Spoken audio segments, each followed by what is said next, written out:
Guys, good morning. Magdidilig ako ngayon ng mga halaman.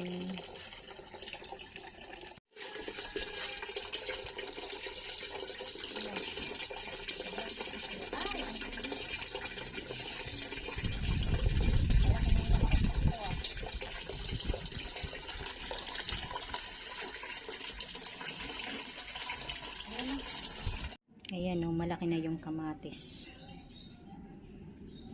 Diligan natin.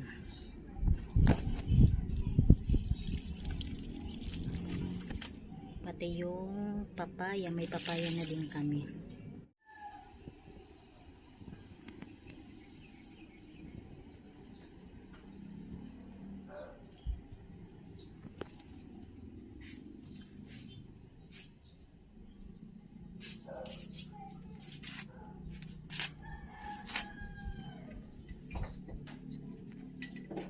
Guys, mag-exercise muna si Ate Linda.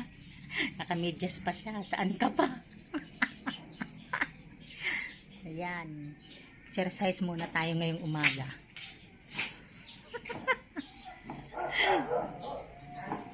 Ito na pala yung mga kamatis guys. Ayan o. Yung iba nilipat na ni Ate Linda. Ayan o. Ito daw pamimigay niya to. Ayan, malaki na rin tong kamatis na to. Pati yung okra ko na tinanim, ito na din. Dalawa lang pala yung umano, tumubo. Ito pa, may okra na kami. Ayan, ito pa kamatis, malaki na rin. Ito pa yung ibang nilipat to. Yung papaya namin, ayan na din, malaki na. Yan guys, so yung sili namin may mga bunga na ayan na siya.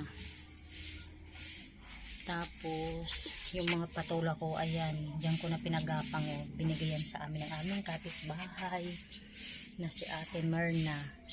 Ayan, ginawan ko lang siya dyan ng balag.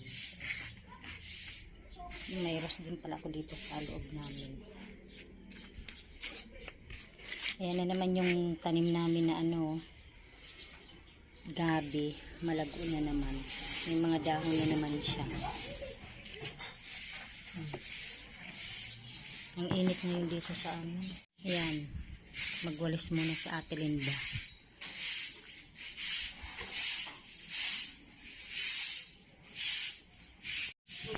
Ang haba na pala nito guys, yung halaman. Hindi ko alam kung anong tawag dito.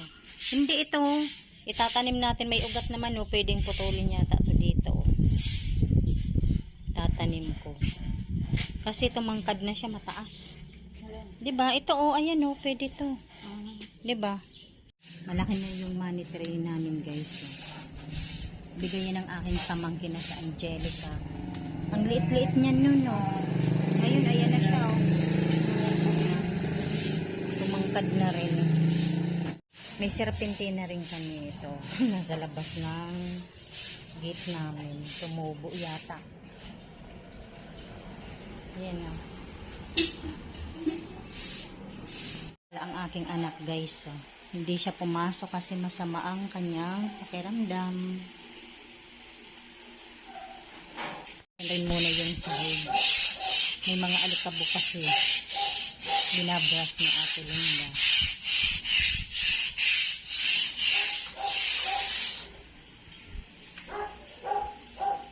Ayan guys, naglaba din pala ako. Tapos na ako magdilig.